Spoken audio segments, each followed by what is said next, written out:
Minha irmã derrubou, de propósito, o meu bolo de casamento de $3.000 porque me recusei a dar a ela um apartamento no aniversário de 21 anos. Ops, ela riu.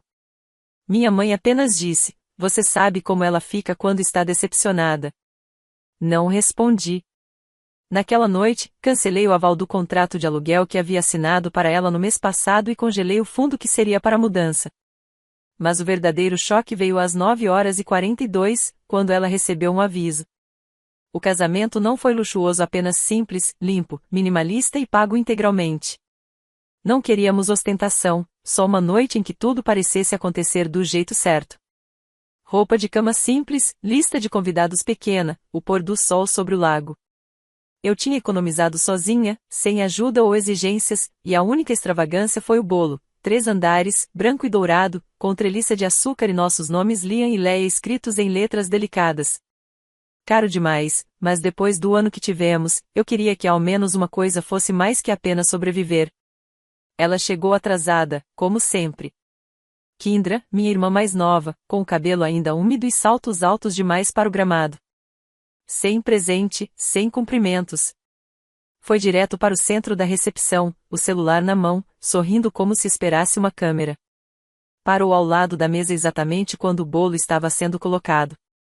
Apoiada de leve, fingiu arrumar algo perto da orelha, talvez um brinco, e então o cotovelo escorregou. Um toque sutil. O bolo balançou, tombou e caiu. Vidro estilhaçado. Suspiros. Silêncio. O vestido de Leia ficou preso na camada de cima. O trem creme agora estava coberto de flores de açúcar e creme de manteiga.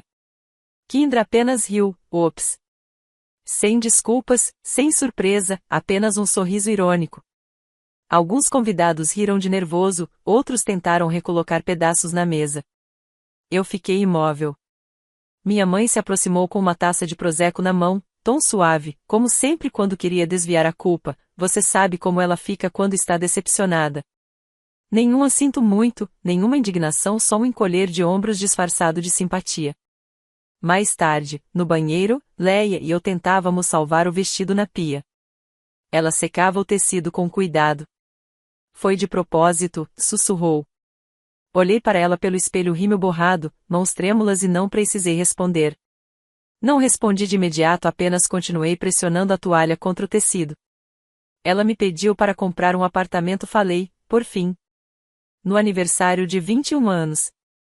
Leia não se encolheu, apenas assentiu devagar. E quando você disse não, ela arruinou nosso bolo. Fiz uma pausa. Não só o bolo, acrescentei. Foi o último fio da obrigação. Naquela noite, depois que todos foram embora, fiquei sozinho no apartamento, o laptop aberto. A aba da lista de convidados ainda estava na tela. Logo abaixo, a pasta com a papelada de fiadora do contrato de locação da Kindra, recibos de transferência, depósito do fundo de mudança. $12.000 prontos para serem usados. Eu não estava com raiva, não, de verdade. Estava apenas, claro. À 1h12, fiz 2 alterações, retirei meu nome do contrato como avalista e congelei a conta do fundo. Depois, programei uma notificação para a manhã seguinte. 9h42, aviso de despejo. Não enviei mensagem. Não era preciso. Ainda não. Porque isso não era novidade. O bolo foi só um momento. O condomínio, apenas um sintoma. A verdade era mais antiga. Kindra sempre teve o hábito de querer as coisas com tanta intensidade que alguém acabava fazendo acontecer. Nunca de forma direta, nunca pedindo explicitamente, só o suficiente para que minha mãe inclinasse a cabeça e dissesse, bem, é aniversário dela. Ou, ela está passando por uma fase. Ela não fazia escândalo. Criava expectativas. E, de alguma forma, todos se adaptavam a elas. Quando tinha 16 anos e queria um carro, nunca pediu aos meus pais. Perguntou para mim o quão difícil era alugar um. Depois, deixou folhetos na cozinha, me mandou fotos de Mini Coopers usados com legendas como, não é fofo? Ganhou o carro mesmo tendo reprovado em 2 matérias na faculdade. Não pediu desculpas. Apenas perguntou se eu poderia ajudá-la a escrever uma carta de apelação para manter a bolsa de estudos. Eu reescrevi tudo. Ela foi reintegrada. Nenhum obrigada, só um e-mail usando o mesmo formato para pedir um estágio em um antigo emprego meu. Kindra não aceitava apenas ajuda, ela reutilizava, remodelava como se fosse um direito, e reescrevia a origem da história para que sempre fosse dela. Aos 20, eu já tinha sido consignatário de um contrato de aluguel, ajudado a evitar um despejo, pago uma conta de dentista e emprestado dinheiro para uma viagem de última hora a Tulum que acabou saindo mais cara do que o esperado. Sempre com a mesma justificativa da minha mãe, ela só precisa de uma ajudinha para se erguer. Já se passaram 5 anos. E ela ainda está se encontrando. Então, quando recebi a mensagem um mês antes do casamento, não me surpreendi. Estou pensando em me mudar para a Zona Leste. Tem um condomínio que eu gosto. Era uma construção nova. Minha mãe disse que eu poderia ajudar com a entrada. Kindra nunca perguntou, apenas assumiu. O valor que colocou na cabeça foi de $72 mil. Prometeu que me pagaria em 1 ou 2 anos. Não tinha emprego, nem economias. Uma vez, enquanto estávamos no brunch, o aplicativo do banco dela enviou um alerta, saldo de $3,14. Ela riu e disse: "Ops, acho que o almoço é por sua conta de novo." Eu não respondi à mensagem sobre o condomínio. Ela seguiu enviando um TikTok do imóvel, mostrando devagar a cozinha de mármore e o terraço, com a legenda: "Manifestando isso faíscas. Por favor, ignore meu irmão falido que está bloqueando a bênção." LOL. Foi ali que algo mudou. Não porque ela me insultou, eu já estava acostumado, mas porque, ao tornar aquilo público, ela me transformou no vilão da sua história de merecer mais. 2 dias depois, falei com minha mãe. Mantive a voz calma, embora meu peito estivesse apertado o tempo todo. Ela postou aquela coisa do condomínio. Isso não é mais uma brincadeira. Minha mãe suspirou. Bom, se você puder ajudar, acho que realmente aliviaria um pouco a tensão. Ela está se sentindo deixada para trás. Eu já fui fiador do contrato de aluguel dela. Você não a ajudou muito. Eu paguei o fundo da mudança. Essa foi sua escolha. E lá estava. A lacuna. A ressignificação. A amnésia seletiva. Toda contribuição apagada, a menos que viesse acompanhada de um sorriso, de um laço de silêncio. Lembro a primeira vez que aprendi a ficar quieto. Eu tinha 13 anos, Kindra, 8. Estávamos na praia. Ela queria minha prancha de bodyboard. Eu disse não. Ela chorou. Fiquei de castigo. Não porque eu tivesse feito algo errado, mas porque ela era mais nova. Ela está cansada. Não intensifique. Então, parei de intensificar. Parei de reagir. Aprendi que, quanto menos eu falasse, mais fácil seria para todos os outros. E, com o tempo, eles confundiram meu silêncio com concordância, minha educação com permissão, meus limites com momento inoportuno. O bolo nunca foi só um bolo. Foi sua performance final. Ela não o derrubou porque foi desastrada. Ela fez porque não conseguiu o que queria. E sabia que não haveria consequência real, sem confronto, sem cena, apenas mais um suspiro. Outra reorganização de memórias até que tudo parecesse um mal-entendido. Mas não dessa vez. Naquela noite, quando congelei o fundo e retirei meu nome do contrato de locação, não foi vingança. Foi correção, um não silencioso e inabalável. O fechamento de uma porta que ficou entreaberta por anos. E, mesmo assim, não enviei mensagem. Esperei. Porque sabia que, no momento em que a notificação chegasse, às 9h42, eles finalmente perceberiam que o irmão com quem sempre puderam contar havia parado de se disponibilizar. A notificação chegou exatamente às 9h42. Eu não precisei olhar para o relógio. Reconheci o som do grupo de mensagens a atualizações familiares, criado pela minha mãe meses atrás. A primeira mensagem veio da Kindra. O que é isso? Acabei de receber um e-mail do escritório de locação dizendo que o avalista saiu. Segundos depois, outra. Você cancelou? Sério? E então, da minha mãe? Querida, tenho certeza de que isso é um erro. podemos, por favor, nos acalmar e conversar primeiro? Foi quando o telefone tocou. Deixei chamar 2 vezes, antes de atender. A voz dela já estava aguda, defensiva, carregada de raiva disfarçada de indignação. Estou no escritório de locação e eles estão me dizendo que o avalista saiu. Você sabe o que isso significa? Eu posso perder este lugar. Não levantei a voz. Não expliquei. Apenas respondi. Sim, eu sei o que significa. Houve um silêncio. Você fez isso de propósito. Assim como você derrubou o nosso bolo de casamento de propósito. Outra pausa. Mais curta desta vez. Ela não negou. Não é a mesma coisa, explodiu. Foi um momento. Eu estava emocionada. E eu fui lógica. Fiz uma escolha lógica. Não continuo apoiando quem desrespeita limites. Ela riu. Riu de verdade. Você é tão dramática. Foi só um bolo. Supere isso. E desligou. Sem desculpas, sem assumir nada. Só a velha história de sempre, dispensa embalada porque eu sou muito sensível. Ao meio-dia, minha mãe apareceu no meu apartamento. Sem ligação, sem aviso, apenas a campainha tocando e sua voz no interfone. Por favor, precisamos conversar. Deixei ela entrar, não por educação, mas por estar pronto. Ela parou no corredor, como se não reconhecesse o lugar. Olhou as estantes, o tapete, a planta perto da janela, como se fosse a primeira vez que via. Então você realmente levou isso até o fim? Não respondi. Ela se sentou na beirada do sofá, segurando a bolsa no colo como se estivesse pronta para fugir. Você sempre foi o sensato, o paciente. Era isso que te tornava especial. Soou como elogio, mas eu ouvi o que realmente era: controle. Isso acabou agora, eu disse. Essa versão de mim não existe mais.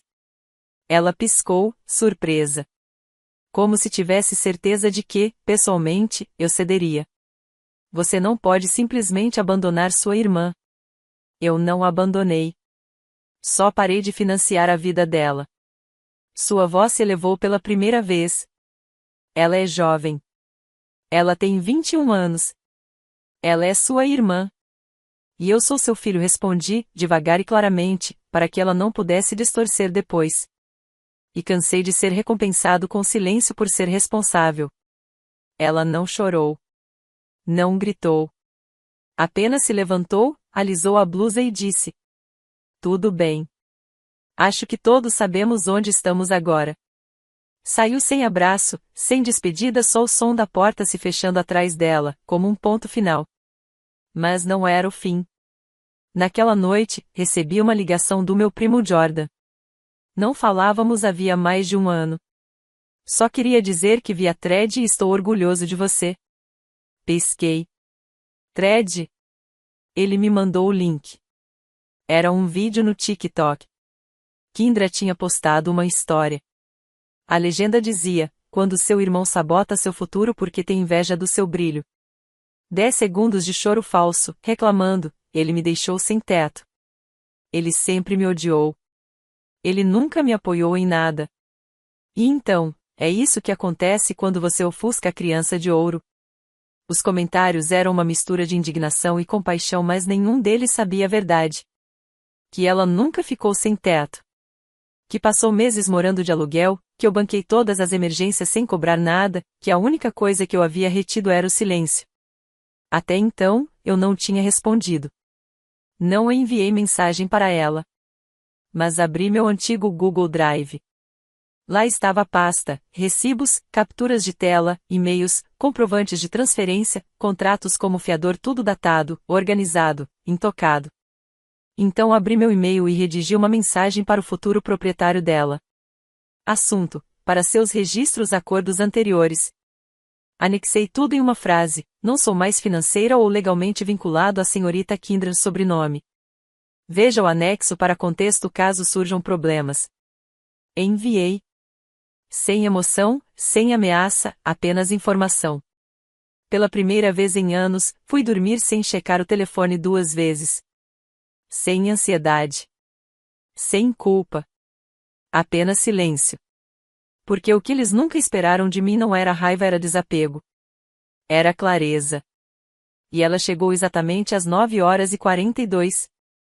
A história continuou rodando. Na sexta-feira, o vídeo no TikTok já passava de 600 mil visualizações. Ela postou mais dois, um, soluçando na manga de um moletom, falando sobre o abuso emocional de um irmão ou outro, em frente a um apartamento vazio, dizendo: ele puxou o tapete quando eu estava prestes a me mudar. Nenhuma menção ao apartamento, ao bolo, ou aos anos de apoio que vieram sem condições. Apenas dor embalada para ganhar cliques. Eu não respondi.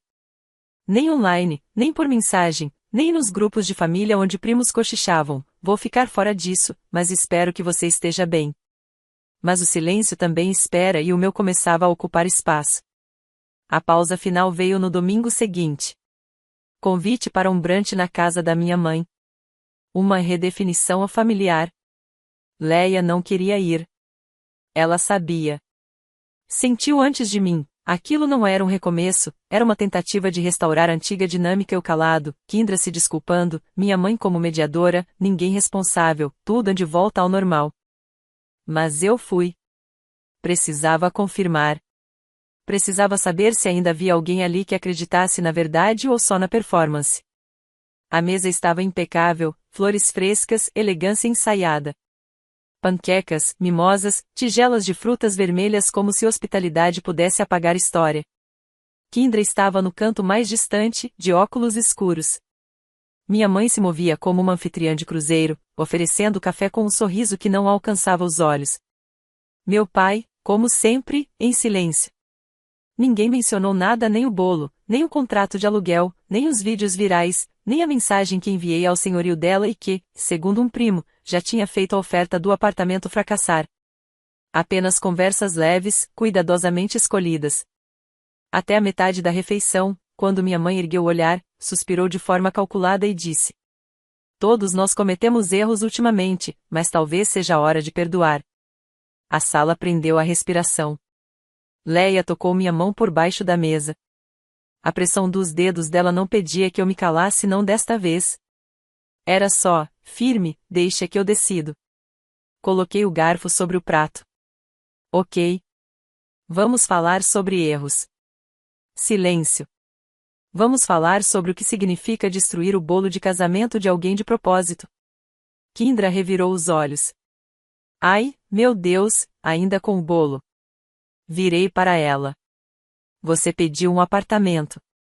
Eu disse não. E você destruiu a peça central do nosso casamento. Isso não é um acidente. É intencional. Mamãe se apressou em intervir. Ela estava chateada. Eu também. E não fui para a internet inventar insultos para chamar atenção. Papai se mexeu na cadeira. Este não é o lugar. É exatamente o lugar, respondi. Porque é aqui que mora a manipulação. Nos sorrisos, não vamos seguir em frente antes que alguém seja responsabilizado. Kindra se levantou. Você sempre me odiou. Não. Eu protegi você. Eu carreguei você. E você transformou isso em arma. Suas mãos tremiam não de vergonha, mas de frustração por não conseguir o que queria. Você fez suas escolhas. Não falei, com calma. Eu apenas parei de financiá-las. Leia e eu nos levantamos e saímos antes de terminar a refeição. Ao descer as escadas da casa que um dia chamei de lar, percebi uma coisa: ninguém veio atrás de mim. Nem minha mãe. Nem meu pai. Nem Kindra. E isso me disse tudo. No carro, dirigimos em silêncio por um tempo, janelas abertas, o vento cortando o calor. Até que Leia disse, suave: você não precisava ir, mas estou feliz que tenha ido. Assenti. Eu precisava ver uma última vez para ter certeza. E teve? Olhei para ela. Na forma como sua mão repousava sobre a minha, no firme olhar, a resposta estava ali. Sim. Tenho certeza. Uma semana depois, nos mudamos. Uma casa pequena fora da cidade. Bairro tranquilo, sem número trânsito, sem culpa nas paredes. Não passei o endereço para ninguém. Não convidei ninguém daquele lado. Não atualizei o grupo da família. Apenas deixei o silêncio continuar falando. Foi então que algo inesperado aconteceu. Uma noite, limpando arquivos antigos, encontrei uma pasta que não abri há anos. Cartas escritas à mão, de quando Kindra e eu éramos adolescentes. Ela costumava deixá-las por baixo da minha porta. Pequenos rabiscos como: obrigada por me buscar. Não conta pra mamãe que fui reprovada na prova. Você é o melhor irmão. Fiquei sentado no chão, lendo à luz do abajur. E, pela primeira vez, deixei a tristeza entrar. Não pelo apartamento. Não pelo bolo. Mas pela irmã que eu conhecia. Aquela que, por um breve momento, me viu não como carteira ou testemunha mas como família. Chorei em silêncio. Depois, me levantei, rasguei as cartas e levei o lixo para fora. Algumas coisas não foram feitas para serem carregadas para sempre. O aviso não foi vingança. Foi uma atualização legal, uma formalidade como uma fatura final após o término de um serviço. Frio. Processual. Impessoal. Eu não a enviei para machucar. Enviei para me lembrar de que tinha acabado. Mas, aparentemente, lembretes doem mais que ameaças. Às 9h42, Kindra ligou. Não atendi. Depois, minha mãe. Depois, meu pai. Depois, Kindra de novo. Por fim, uma mensagem. Precisamos conversar. Este não é você. Esta é ela. Fiquei olhando para a tela. Ela, no caso, era Leia. Foi aí que percebi, eles não estavam confusos. Não estavam arrependidos.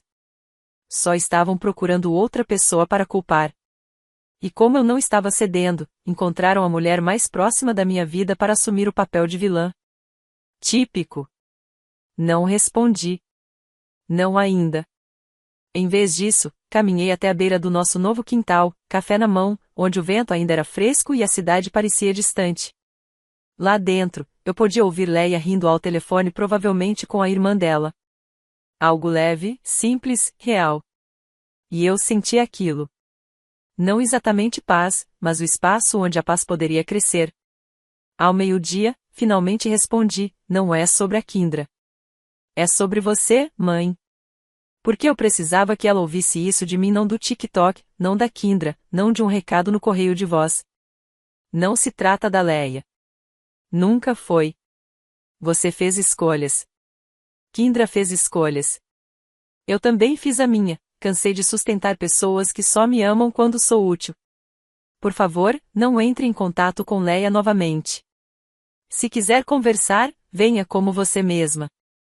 Não como advogada de defesa. Ela não respondeu naquele dia. 3 dias depois, apareceu sem avisar. Leia viu primeiro, da nossa nova entrada. Eu estava consertando um poste de cerca, mãos cobertas de farpas e ferrugem.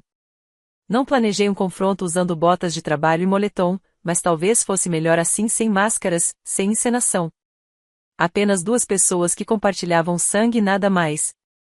Ela saiu do carro devagar, segurando algo nas mãos, uma caixa branca de padaria. Não disse nada. Abriu-a. Dentro, um bolo de 3 camadas, glacê branco, rosas de açúcar. Não era uma réplica, nem chegava perto do nosso bolo de casamento, mas era uma tentativa ou pedido de desculpas dela. Eu não sabia mais o que fazer, disse, hesitante. Pensei que talvez... Por que você ficou do lado dela? Interrompi. Seus lábios se apertaram. Eu não fiquei do lado dela. Só não queria perder vocês dois. Então escolheu quem gritava mais alto.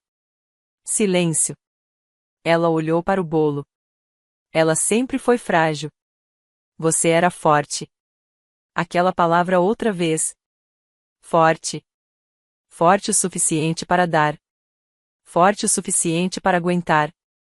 Forte o suficiente para limpar a bagunça dos outros. Ser forte não significa que eu não sinto dor, respondi. Só significa que você esperava que eu me curasse em silêncio. Ela estremeceu. Desculpa. Eu sei. Mas nem sempre pedir desculpas é suficiente. Ela piscou, hesitou. Existe um caminho de volta? Foi a primeira pergunta honesta que me fez em anos. E eu não respondi de imediato. Olhei para o bolo, para as rosas de açúcar quebradas, para a mulher que me criou e que, em algum ponto, esqueceu que eu era uma pessoa, não apenas um provedor. Por fim, falei. Não agora. Talvez nunca. Ela assentiu. Não discutiu. Não chorou. Apenas fechou a caixa e voltou para o carro. Sem abraços. Sem culpa. Sem um depois de tudo que fiz por você. Apenas silêncio do tipo bom, dessa vez. Naquela noite, joguei o bolo fora. Não por despeito, mas por misericórdia. Algumas coisas não precisam apodrecer lentamente na geladeira. Alguns finais merecem clareza. Mais tarde, já deitado na cama, Leia sussurrou. Você está bem? Pensei na pergunta. Pensei em cada versão de mim que já tinha sido para eles, o consertador, o banqueiro, o amortecedor, o silêncio. E respondi, pela primeira vez em anos. Acho que posso estar. Ela encostou a testa na minha. Você não simplesmente os deixou. Você se encontrou. E, na escuridão, eu sorri. Porque era verdade. E porque eu sabia que, acontecesse o que acontecesse a seguir, eu nunca mais entregaria pedaços de mim só para que outra pessoa se sentisse completa.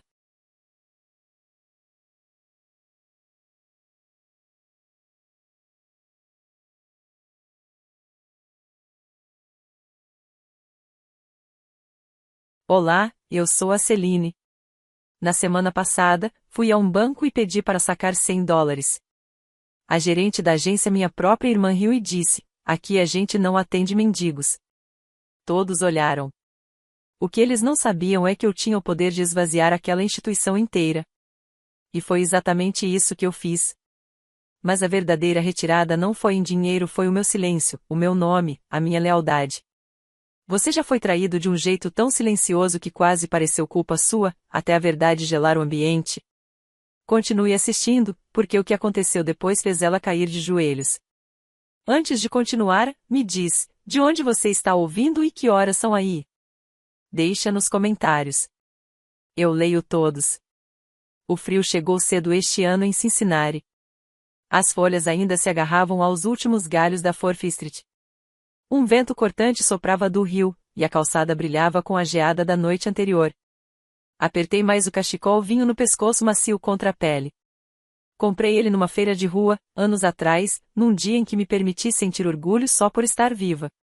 Na época, $20 já eram um desafio. Entrei pelas portas pesadas de vidro do Crescent Bank, no centro da cidade. Não porque eu tivesse muito para sacar, mas porque a dona Tinkins, do fim do corredor, me pediu discretamente se eu podia guardar o dinheiro das compras dela até sexta. Via as mãos dela tremerem ao abrir a geladeira. Vi o sorriso forçado de quem pula o jantar. $100 manteriam a despensa dela cheia. Para mim, isso já era motivo suficiente. O banco cheirava a eucalipto e madeira encerada. Tudo limpo, sofisticado. As pessoas ali pareciam feitas para estar naquele lugar. O chão brilhava sob as luzes fluorescentes. Eu estava com jeans de brechó limpos, mas desbotados e um casaco remendado 2 vezes nesse inverno. Mesmo assim, fui firme. A fila andava devagar. Eu mantinha o olhar adiante, tentando segurar o coração. Já podia sentir os olhares daquele tipo que tenta descobrir se você está perdido, ou só é pobre. Então eu ouvi, ué, isso não é uma surpresa? A voz veio por trás do meu ombro. Refinada, performática. Polida como vidro que nunca rachou. Vera. Claro que era. Vestida de branco de inverno. Os saltos estalando no chão como pontuação. Um sorriso ensaiado colado no rosto.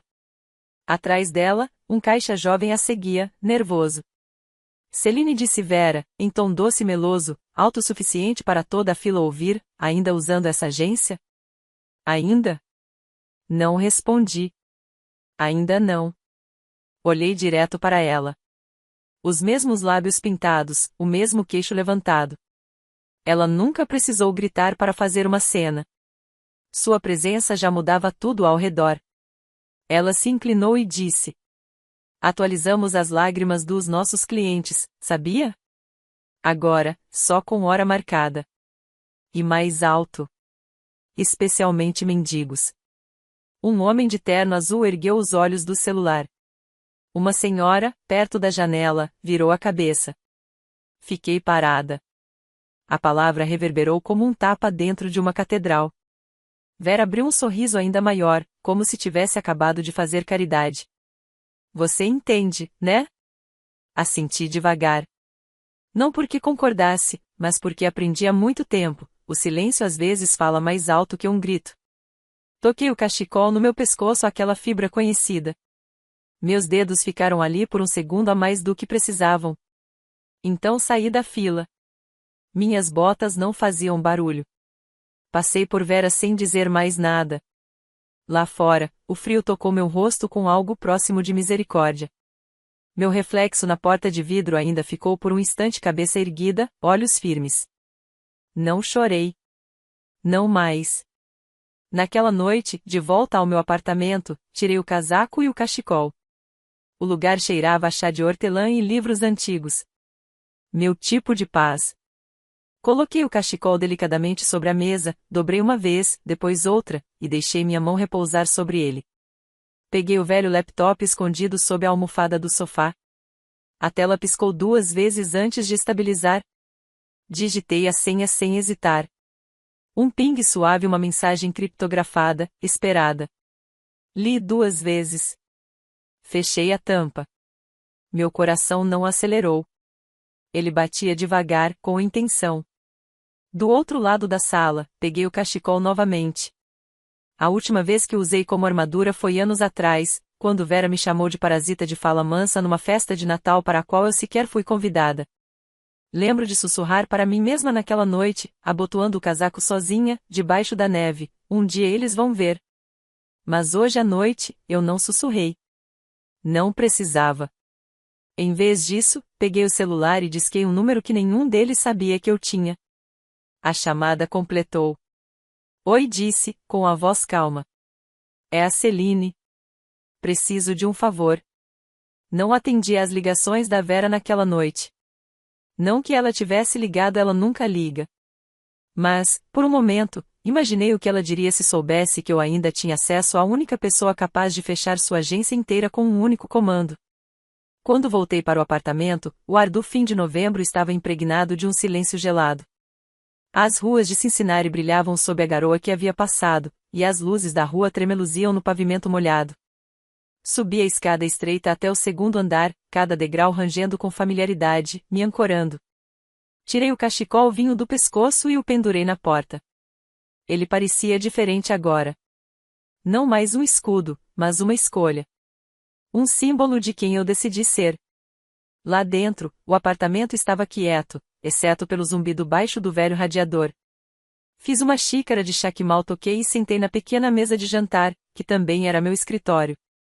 Puxei o laptop para perto. As bordas estavam gastas, lisas de tanto uso. Foram 3 etapas para acessar o sistema. Primeiro, a digital. Depois, um código rotativo de 6 dígitos, enviado via linha segura por satélite. Por fim, a frase. A raposa venenosa nunca esquece. A tela escureceu por um instante. Então, o portal se abriu. Uma interface elegante, que poucos no mundo já viram e menos ainda têm as credenciais para usar. Meu nome não aparecia em lugar algum. De propósito. Em outra vida, ou talvez em outra versão desta, ajudei a criar um protocolo de segurança tão à prova de falhas que virou manchete sem jamais citar quem o construiu. Naquela época, eu era M. Dove. Um pseudônimo criado de uma piada interna, e de um pássaro real, que cuidei até sua recuperação numa fazenda temporária no Arizona. A mensagem chegou de Ra. Você finalmente está pronta? Fiquei olhando para o cursor piscando. Então digitei. Está na hora. Ele não perguntou por quê. Nunca perguntou. Foi assim que construímos, limpo, direto, sem rodeios. Um único propósito. Quando me afastei da minha família pela primeira vez, não foi por vergonha. Foi por estratégia. Toda vez que eu tentava dizer que tinha planos, que não ia viver à deriva, eles riam. Você? Meu pai zombou uma vez, jogando meu currículo na mesa sem sequer olhar. Vai ter sorte se um posto de gasolina deixar você limpar os vidros. Vera era pior. Mire mais baixo, Celine disse, quando mencionei que queria um estágio em fintech. O mundo não te deve uma mesa de diretoria. Eles riram. E eu desapareci. Não porque fosse fraca, mas porque precisava de espaço para construir algo que eles nunca poderiam tocar. Rai e eu registramos o fundo em 5 países, cada um com suas próprias barreiras legais. Chamamos de Shell Code 7.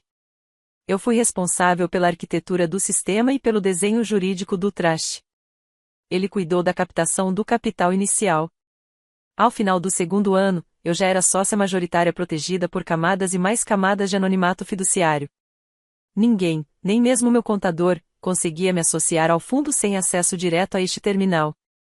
O Banco da Vera vinha tentando há anos atrair a Shell Code 7 como parceira silenciosa. Finalmente, conseguiram hospedar parte da nossa liquidez no último trimestre. Eu mesma revisei o contrato. Vi sua assinatura surgir nos papéis de onboarding totalmente alheia a quem ela realmente estava se aliando. Quando nosso pai faleceu, foi Vera quem ficou com o espólio. Meu nome sequer foi mencionado. Para o seu próprio bem, dizia o testamento. Como se me manter pobre fosse um ato de compaixão. Agora, abri o painel de comando e digitei. Mostrar contas ativas sob o código Shell 7. A tela respondeu na hora. Números desfilaram pela interface. Silenciosos. Precisos. Implacáveis. 3,5 bilhões de dólares em ativos líquidos. Mas não era só dinheiro. Era alavancagem. Era silêncio pronto para ser quebrado. Era dignidade que eu finalmente podia recuperar. Meus dedos pairaram sobre o teclado. Um leve tremor me atravessou. Por um instante, aquele velho pensamento me puxou. E se eles estiverem certos? E se eu ainda for só aquela garota implorando por migalhas? Mas então lembrei da voz de Vera no banco. Não atendemos mendigos aqui. E apertei Enter. Nada na sala mudou. Nenhum alarme. Nenhum clarão. Mas dentro de mim, algo se alinhou. Como se um fio interno, emaranhado há anos, finalmente se encaixasse no lugar. Fechei o laptop com calma, deixando seu peso repousar em minhas mãos antes de colocá-lo de lado. Peguei o celular. Passei por nomes com os quais não falava há anos. Grupos de conversa que silenciei até esquecer. Então, cliquei em um único contato. Agendar consulta presencial Agência Vera. Olhei para o cachecol pendurado perto da porta. Ele não era mais um escudo. Agora era um marco. De tudo que eles disseram que eu não era e de tudo que eu nunca precisei provar, até agora. Quando saí do carro e ajeitei as lapelas do meu casaco, o sol da manhã já estava alto, refletindo nas janelas imponentes da agência central, no coração da cidade. Parei por um segundo diante das portas de vidro. Não hesitei, apenas deixei o momento assentar. Era estranho como minhas mãos estavam calmas. Sem tremor. Sem dúvida.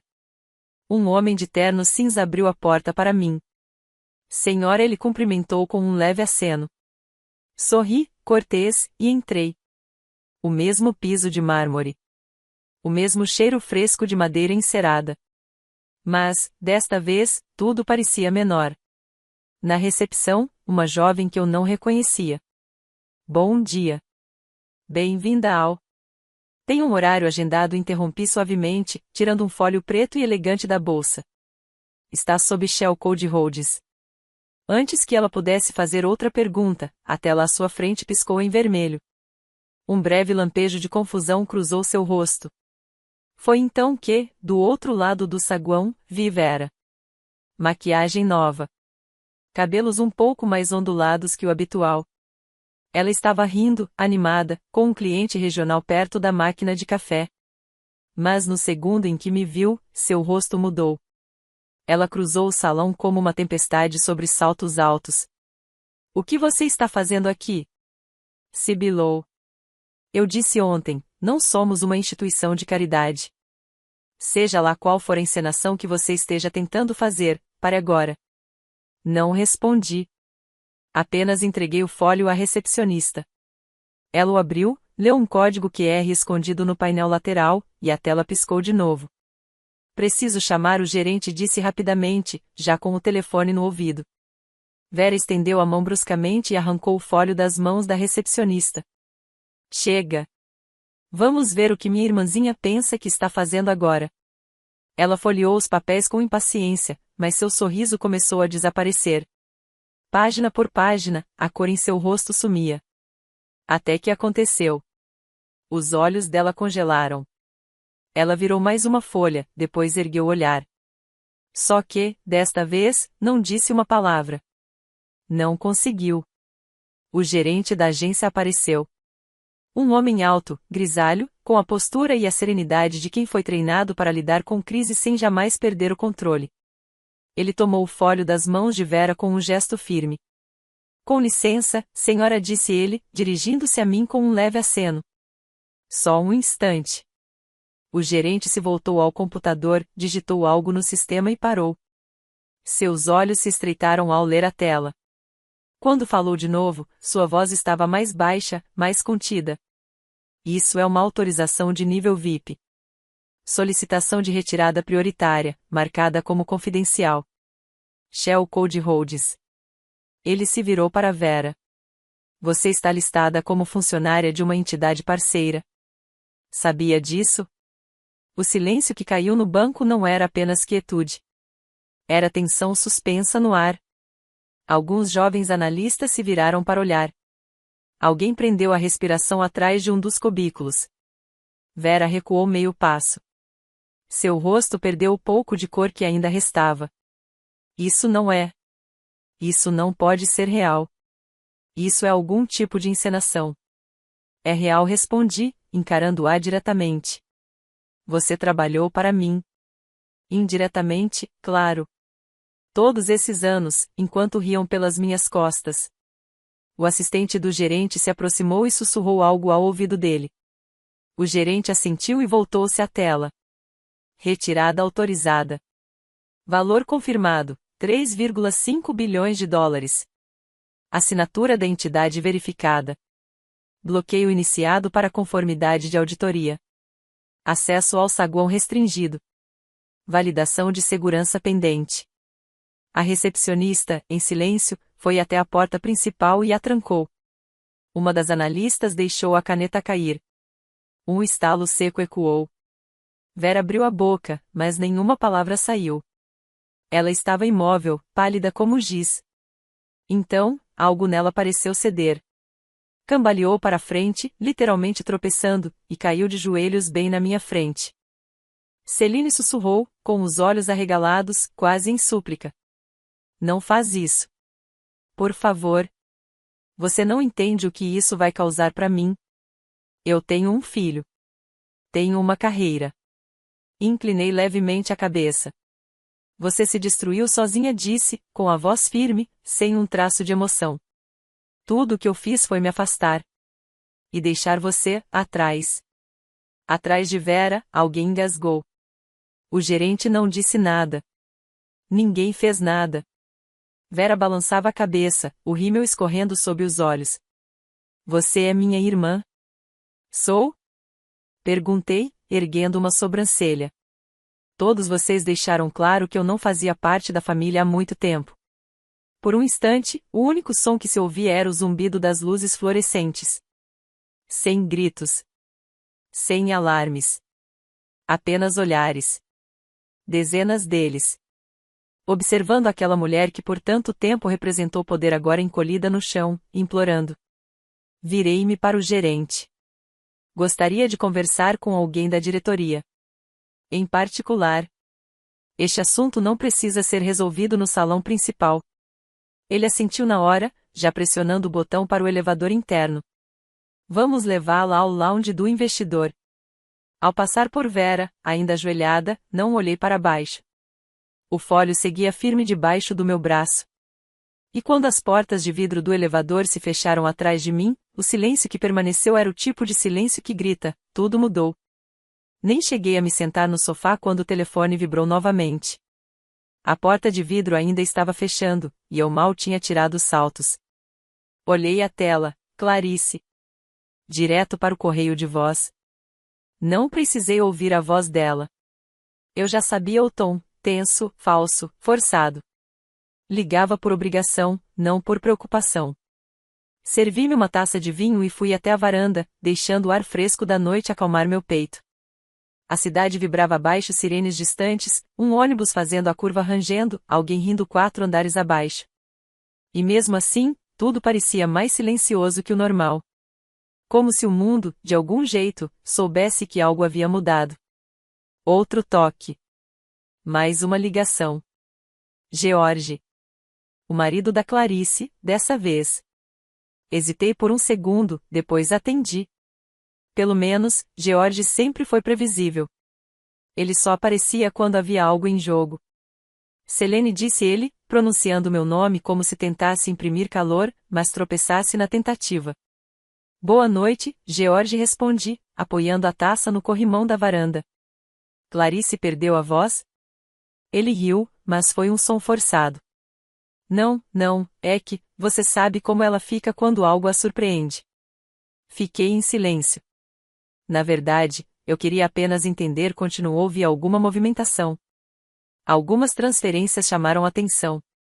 Impressionante, de verdade. A gente não fazia ideia de que você estava envolvida nesse nível de finanças.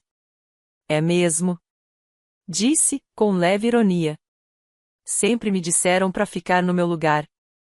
George tossiu, desconcertado. Só para garantir que tudo esteja certo, sabe? Com o fundo, os bens. Clarice comentou que você estava investindo em alguns projetos privados. Demorei a responder. Olhei para uma torre vermelha piscando no horizonte. Você quer dizer aqueles projetos dos quais vocês riam durante o brunch? Quando Clarice dizia que eu devia casar com alguém rico, em vez de fingir que era uma fundadora. O silêncio dele pairou como fumaça. Engraçado, continuei, como meu telefone só toca quando tem um cifrão atrelado. George pigarreou de novo.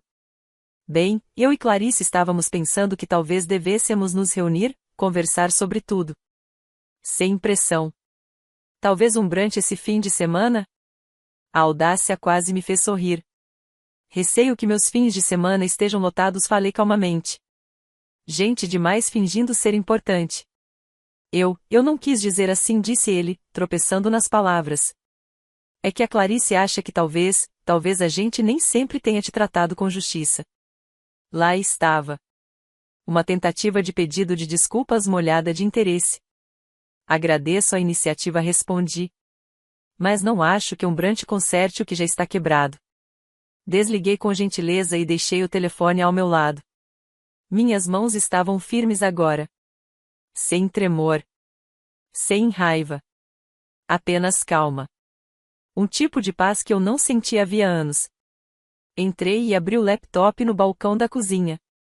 A tela acendeu, e em poucos cliques, meu painel se abriu. Meu painel. O logotipo da empresa pairava no canto. Discreto. Profissional. Uma das 10 maiores holds da região. Meu nome seguia lá, silencioso, na aba de propriedade. Ainda acionista controladora. Ainda intocada. Então, uma mensagem de Carmen apareceu no canto da tela. Vera acabou de tentar acessar o painel executivo. Bloqueei. Soltei o ar com um leve sorriso. Claro que sim, respondi. Deixe que pensem. Recostei-me e tomei o último gole do vinho. Então, quase sem perceber, estendi a mão até a estante. Peguei o folho de couro na segunda prateleira. Lá dentro, entre contratos e cartas seladas, havia uma fotografia antiga, com as bordas desgastadas, desbotada pelo sol, mas ainda inconfundível. Eu, com talvez 8 anos, cabelo bagunçado, faltando um dente da frente. E ao meu lado, meu avô ajoelhado, segurando uma chave inglesa enferrujada como se tivéssemos acabado de consertar o mundo. Você sempre disse que eu era aquela que ninguém esperava, sussurrei. Nós nunca te amamos. Em nenhum momento disseram, estávamos preocupados com você. Nem um simples deveríamos ter entrado em contato. Eles só gostavam da ideia de ser uma unidade e eu sempre fui a peça torta do quebra-cabeça. Clarice pousou a taça de vinho com delicadeza e foi direta ao ponto que todos evitavam. Você está bem? A voz era suave, mas o olhar me analisava como um detetive em uma cena de crime. Devolvi um sorriso educado, inclinei o corpo levemente para frente e perguntei. Algum de vocês já se perguntou o que aconteceu com o terreno do vovô, aquele na Pensilvânia? O efeito foi imediato, como se alguém tivesse abaixado o termostato em 20 graus. George piscou devagar. Clarice endireitou a postura. Ellen apertou com força a xícara de chá nas mãos. Foi Vera quem quebrou o silêncio. Aquele fundo foi dissolvido anos atrás, não? Abri a bolsa calmamente, tirei uma pasta fina e a coloquei sobre a mesa com firmeza. No canto superior da escritura, estampada em negrito, ativo. Na verdade, respondi, olhando diretamente para Vera, não foi dissolvido. Foi esquecido. Enterrado. Mas nunca deixei que morresse. Ellen murmurou. Você guardou? Assenti com serenidade. Reconstruí tudo. Sozinha. E ninguém notou. Nesse instante, o garçom apareceu com um porta-conta de couro nas mãos. Vai ser uma conta só ou separado esta noite? Nem olhei para os lados. Apenas me levantei, coloquei a alça da bolsa no ombro e respondi. Hoje, cada um paga o seu. Ninguém respondeu. Caminhei devagar, com firmeza, passando pela mesa dessas pessoas que um dia me disseram que eu não tinha cabeça para negócios, nem lugar à mesa. Lá fora, o ar da noite bateu no meu rosto como uma lufada de clareza. Já virando a esquina, ouvi passos apressados. Espera! Gritou Vera, com a voz mais áspera do que o normal. Você não vai mesmo vender aquilo, vai? A voz dela ecoou atrás de mim enquanto eu saía para a noite fria. Não me virei. Não precisava. Aquela pergunta me disse tudo. Eles sentiram a mudança. Pela primeira vez, eu não estava reagindo. Eu estava liderando. E o silêncio que deixei naquela mesa foi a declaração mais poderosa que fiz em anos. Na segunda-feira à tarde, o céu sobre a cidade estava cinza, num tom que fazia até os arranha-céus de vidro parecerem melancólicos. Passei direto pela fachada de mármore do banco, não pela entrada principal com suas portas giratórias, mas por um corredor lateral que a maioria dos clientes nem sabia que existia. Um segurança já me esperava. Assentiu em silêncio e ativou o painel biométrico. O elevador privativo apitou baixinho ao abrir. Entrei sozinha. As portas se fecharam com uma certeza que eu não sentia desde o enterro do meu pai. Sem música. Sem espelhos. Apenas aço e respiração. Ele me levou diretamente ao andar onde ficam os arquivos antigos do banco, cofres, salas de diretoria e o coração invisível da instituição, o escritório do cofre. Ali, não há arte na parede. Só nomes gravados na pedra. Nomes de homens e mulheres que moldaram as veias financeiras desta cidade. E agora, aparentemente, o meu. Empurrei a pesada porta de carvalho e entrei na sala de reuniões. 7 homens e mulheres me esperavam ao redor de uma grande mesa oval. A maioria mais velha. Todos atentos. Alguns se mexeram nas cadeiras. Um deles assentiu discretamente, me reconhecendo. O ar ali dentro tinha o frio seco das consequências legais. Coloquei a pasta à minha frente, abri, respirei e disse. Isto não é uma atualização de cortesia. É um alinhamento legal de fundos, estatutos e supervisão. Desde a última quinta-feira, o Pennsylvania Legacy Trust de 1954, antes presidido por Arthur Levy, foi oficialmente incorporado às principais participações da fundação deste banco. Como beneficiária nomeada, detenho agora o controle majoritário. Não houve reações audíveis. Apenas silêncio. Até que Robert Templeton, o mais velho do grupo, terno cinza bem passado, falou com gentileza. Você já vem estruturando isso há um tempo, não é? Olhei direto para ele. 14 meses. Ele sorriu. Estávamos esperando por alguém como você desde que Arthur faleceu. O peso do momento foi mais forte do que eu esperava. 15 minutos depois, Clarice entrou. Salto alto chamativo, cabelo impecável, olhos arregalados de confusão. Me olhou como se ainda estivesse decidindo se eu estava blefando ou à beira de um colapso. Deslizei um envelope lacrado pela mesa até ela. Do departamento jurídico. É para você. Seus dedos hesitaram. Mas abriu. Observei a cor sumir de seu rosto enquanto ela lia. Remoção formal. Cláusula de ética. Má conduta retaliatória em contexto fiduciário. Tudo documentado. Tudo assinado. George, sentado ao lado dela, rigidez no corpo, puxou o colarinho. Você não pode simplesmente levar tudo. Somos sua família. Mantive a voz firme e calma. Exatamente. E por isso não levei tudo. Só a parte que vocês tentaram apagar. Ele desviou o olhar. A briga tinha acabado antes mesmo de começar. Virei-me para o conselho. Com efeito imediato, vamos nos reestruturar sob uma nova carta de ética familiar. Ninguém vai perder o emprego hoje, mas o jogo do nepotismo acabou. Os títulos agora vão refletir mérito. O comportamento passado será auditado. E todos os fundos voltados à comunidade passarão por uma revisão completa de integridade. Um dos membros mais jovens do conselho assentiu, visivelmente aliviado. Clarice tentou se recompor. Você sempre guardou esse ressentimento, não foi? Balancei a cabeça devagar. Não. Eu guardei recibos. Ressentimento é opcional. A boca dela se abriu, pronta para protestar, mas ela pensou melhor. O papel em suas mãos pesava demais agora. O conselho votou por unanimidade. Sem debate. Quando a reunião terminou, permaneci sozinha na sala. Caminhei lentamente pelo corredor adjacente, entre fileiras de cofres antigos.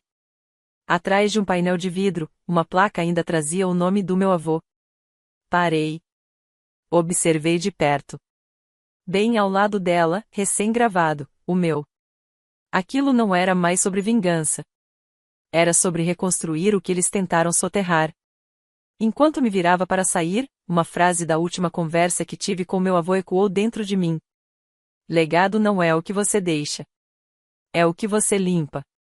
Voltei ao elevador e desci, em silêncio. Naquela noite, depois de um banho demorado e um jantar tranquilo, voltei para o apartamento por volta das 9. Ao me abaixar para pegar as chaves, percebi algo diferente. O envelope havia sido cuidadosamente deslizado por baixo da porta. Nenhuma batida. Nenhum som de passos no corredor. Só o envelope ali, como se já fizesse parte do chão. Não precisei virá-lo. A caligrafia era inconfundível. Era da minha mãe. A letra firme, precisa, meticulosamente controlada, o tipo de escrita que dizia: está tudo sob controle, mesmo quando não estava. Fiquei apenas olhando para ele, imóvel. Engraçado como algumas linhas de tinta podiam pesar mais do que qualquer confronto em uma sala de reuniões. Meus dedos pairaram sobre o envelope, depois se afastaram. Quando alguém te isola com silêncio por tantos anos, até palavras podem parecer lâminas. Eventualmente, sentei, abri com movimentos lentos e comecei a ler. Celine começava. Não, meu querido ou minha querida, não havia doçura esperando no final. Havia algo que carreguei por tempo demais. Algo que eu deveria ter contado antes de você chegar tão longe. As palavras estavam escritas com clareza. Sem rasuras, sem hesitações. Ela havia ensaiado isso. Provavelmente reescreveu 3, 4 vezes até aceitar que não dava mais para adiar. Ela falou sobre um dia de verão, quando eu tinha uns 10 anos. Tentei montar uma barraca de limonada no fim da nossa garagem. Fiz cartazes, calculei preços, contei cada pacote de açúcar um por um. Eu me lembrava vagamente, até que ela mencionou como Clarice, sem querer, derrubou a jarra antes mesmo que eu pudesse fazer minha primeira venda. Eu chorei. Mas nunca entendi por que minha irmã fez aquilo. Achei, na minha inocência, que ela só não gostava de limonada. Mas a carta continuava. Eu sabia. Eu vi o que ela fez. Só não soube como proteger vocês duas. E no fim, não protegi nenhuma. Ela falou da morte do meu avô. De como as finanças da família desmoronaram quase da noite pro dia. George ofereceu estabilidade e escreveu em troca de lealdade. Falou da promoção repentina de Clarice, do envolvimento precoce dela em decisões que, no fundo, deveriam ter sido minhas. Parecia segurança. Mas era controle. E eu permiti. Parei ali. Minhas mãos estavam frias, mais frias do que a vidraça ao meu lado. Durante todo esse tempo, pensei que o silêncio dela fosse uma escolha. Mas talvez tenha sido sobrevivência. Não só para ela, para nós duas. Ela não se desculpou. Não pediu para ser compreendida. Não escrevo para pedir perdão, concluiu. Mas estou pedindo que você quebre o ciclo. Não se torne aquilo que te feriu. Fiquei ali sentada por muito tempo. Não chorei. Não suspirei. Só a chuva, batendo devagar na janela. E o som do papel, ainda aberto na minha mão. Depois de um tempo, levantei e fui até uma estante onde guardava algumas coisas da infância. No fundo de uma caixa, atrás de porta-retratos empoeirados, encontrei um caderninho azul, amassado nas pontas, com páginas de contabilidade infantil. Planos de negócios escritos à mão por uma menina de 10 anos tentando entender o que limonada e gentileza tinham em comum. Rabiscos de moedas, tabelas em lápis de cor, gráficos tortos. E entre duas páginas, um post-it amassado com algo que eu não lembrava de ter escrito. Um dia terei um grande cofre. E não deixarei ninguém de fora. Aquela menininha não fazia ideia do que viria pela frente. Mas, de algum modo, já sabia o que realmente importava. Talvez eu não tenha mudado. Talvez eu só estivesse, enfim, lembrando quem eu era antes de tentarem me destruir. A chuva engrossou, batendo com mais força como se quisesse que eu escutasse. Fechei o caderno, guardei-o de volta na caixa. E fiquei por um tempo em pé, olhando as luzes da cidade dançarem no vidro molhado. Amanhã, eu voltaria. Mas não para pedir espaço. Não para implorar por aceitação. Amanhã, eu entraria na casa da nossa infância. Não como filha. Mas como um acerto de contas. Naquela manhã, o vento era cortante, atravessando o velho portão de ferro como um sussurro que esperou anos para ser ouvido. Pisei devagar sobre o caminho de pedras, sem hesitar. Meus saltos batiam contra o mármore do saguão firmes como se respondessem a todos os anos em que me mandaram andar na ponta dos pés para me tornar menor. Lá dentro, o calor da casa não me alcançou. A voz de Clarice veio do refeitório, carregada daquele charme teatral de sempre. Ela estava recebendo convidados de novo. Família distante, velhos conhecidos, e, muito provavelmente, alguns investidores novos ansiosos para pegar carona no brilho dela. Eu conhecia esse tipo, já tinha visto muitos iguais em incontáveis galas de biotecnologia, olhos caçando status, sorrisos brancos demais para serem de verdade. Entrei direto. A voz dela falhou no meio da frase. Garfos pararam no ar. Um primo de Vermont tossiu no guardanapo de linho. Minha mãe, sentada na ponta da mesa, com o colar de pérolas puxado firme demais no pescoço, encontrou meu olhar. Não desviou. Clarice piscou. Bem, isso é inesperado. Coloquei a pasta preta, grossa, sobre o aparador de mármore, sem sequer olhar para os arranjos suspensos que ela tanto adorava para parecer sofisticada. Alisei o casaco. Olhei para o outro lado do salão e disse, com calma. Se me permitem, gostaria de fazer uma pequena retirada da verdade. O silêncio que se seguiu era denso. Clarice riu. Um riso frágil, falso, que ela usava sempre que perdia o chão. Celine, se isso for mais um drama, uma tentativa de chamar atenção. Não interrompi, virando-me para os convidados. É sobre documentos. Não drama. Abri a pasta com firmeza. Comecei. Primeiro, o fundo fiduciário original assinado por nosso pai, que previa divisão igual entre as filhas. Depois, a emenda falsificada, datada 2 semanas antes do derrame dele. Mostrei a cópia do carimbo do cartório. Passei então para os documentos de propriedade. O vinhedo da família, silenciosamente transferido para uma conta offshore em nome de uma empresa fantasma de Clarice. Murmúrios. Olhares trocados. Depois, a verba destinada a incentivar jovens mulheres nas áreas de STEM, desviada por ela para um investimento imobiliário pessoal. Os saques foram feitos com a assinatura da nossa mãe, acrescentei. Tirei da pasta uma cópia digital da autorização. O lábio de Clarice se contraiu. Ela me deu permissão. Celine, você não sabe de tudo. Ela estava em cirurgia, em Zurique, respondi. Cabeças se viraram. Um conhecido da família me entregou um laptop. Conectei o pendrive. A tela se acendeu atrás de mim. Rolei calmamente pelos extratos, e-mails, registros. Nada teatral. Apenas dados. Apenas a verdade. A voz de Clarice vacilou. Você sempre teve que ser a vítima, não é? Não disse, virando-me de vez para ela. Eu só queria ser vista. Mas você quis me apagar. A taça de champanhe tremia na mão dela. O cristal tilintava contra seus dedos. Nosso pai se levantou. Clarice, disse, com a voz baixa. Meu Deus, o que foi que você fez? A fachada rachou. Clarice atirou o guardanapo sobre a mesa. É isso que ela faz? Ela cava, cava, cava até não sobrar mais nada. Sempre teve inveja de mim. Mas a sala já não estava mais com ela. Parentes se levantaram. Um casal do lado paterno saiu em silêncio. Um tio murmurou algo sobre vergonha, e também se dirigiu à porta. Minha mãe não disse nada. Mas também não me impediu. Apenas permaneceu ali, imóvel, olhos fixos no prato, como se ouvisse algo antigo, muito mais antigo do que qualquer voz naquela sala. Voltei à pasta. Retirei a última peça, uma carta escrita à mão por nossa mãe, endereçada ao advogado da família. Nela, ela retirava formalmente o consentimento para as transferências. A data, 6 semanas atrás. Esta casa disse, suavemente, fechando a pasta, tem 2 portas. Olhei para Clarice pela última vez. Seu rosto vermelho, respiração rasa, mãos trêmulas. Hoje, continuei, saio por aquela que você não construiu. E deixei a pasta ali mesmo, sobre a mesa de mármore que ela costumava chamar de trono.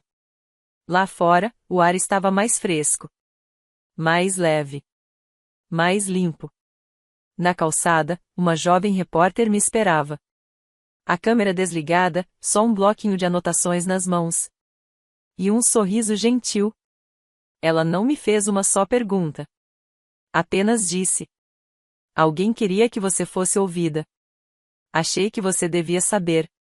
Uma semana depois, eu me sentei sozinho num banco de madeira, sob um velho carvalho. O parque estava silencioso naquele início de manhã, um tipo de silêncio que parecia guardar um segredo, esperando para ser contado ou escondido. Raios dourados atravessavam as folhas, e a brisa trazia o cheiro fresco da grama recém-cortada e o perfume distante dos lilazes. No meu colo, um pequeno livro de poupança. Azul desbotado, gasto pelo tempo. Daqueles que a gente só via em bancos de bairro décadas atrás. Os cantos estavam dobrados, a tinta apagada em alguns trechos. Mas era real, assim como a lembrança do homem que me deu aquilo. Retirei tudo o que precisava naquele dia, murmurei para mim mesmo. Mas não era sobre dinheiro.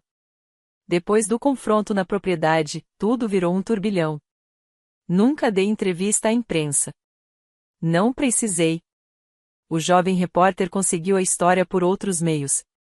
Dizem que foi alguém do banco, talvez um funcionário exausto de tanto silêncio, que denunciou não a um tabloide barato, mas a um blog de justiça financeira conhecido por tratar ética com seriedade. Depois apareceu o Sr. Olovai. Velho amigo do meu avô, o mesmo que trazia balas de hortelã no bolso do paletó quando vinha nos visitar. Ele deu a entrevista que eu nunca dei. Falou sobre os valores do meu avô, sobre como ele construiu confiança em mim ao perceber como eu era tratada como invisível desde pequena. Um dia, ela vai precisar saber que é importante para alguém. Esse dia vai chegar. Pode confiar. Foi o que meu avô disse a ele. A entrevista viralizou não em redes de fofoca, mas em fóruns de compliance, grupos jurídicos e conselhos de ética. A história tocou em algo fundo, delicado, que fez que os antigos começarem a se desfazer. Em 72 horas, o conselho do banco da Clarice solicitou sua renúncia. Sem escândalo, sem manchetes gritantes. Profissionalmente. Em silêncio. A licença dela foi suspensa, aguardando revisão. Mas o bastante para que ela não pudesse mais se esconder atrás de nenhum cargo. Meu telefone tocou 4 vezes depois disso. Uma vez de um número que eu não reconheci, mas que conhecia de cor, celular da minha mãe. Outra do telefone fixo da propriedade. Depois novamente na manhã seguinte. E mais uma. Nunca atendi. Não precisava ouvir. Já sabia. Não haveria pedido de desculpas. Apenas o pânico, disfarçado de preocupação. Coisas como: por que você tornou isso público, ou por que não pode simplesmente deixar pra lá? Mas a verdade? Eu deixei as coisas acontecerem por tempo demais.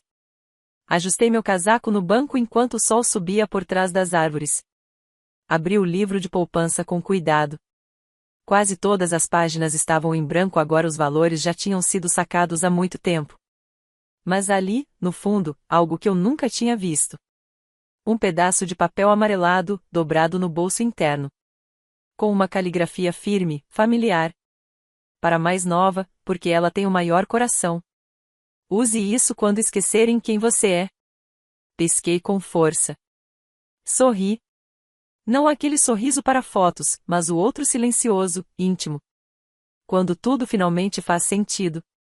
Percebi que nunca precisei da aprovação deles.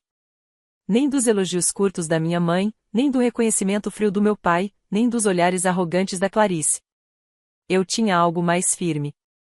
Algo meu.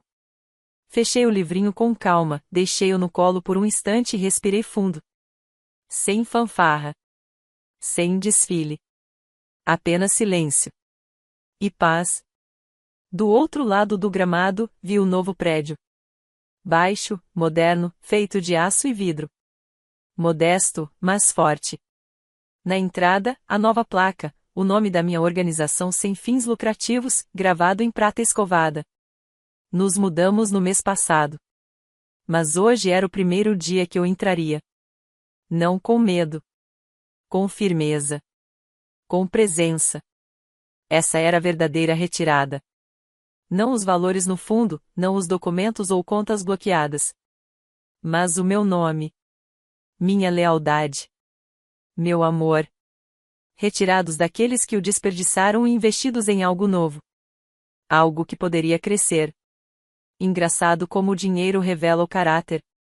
Mas o silêncio. O silêncio também rende juros.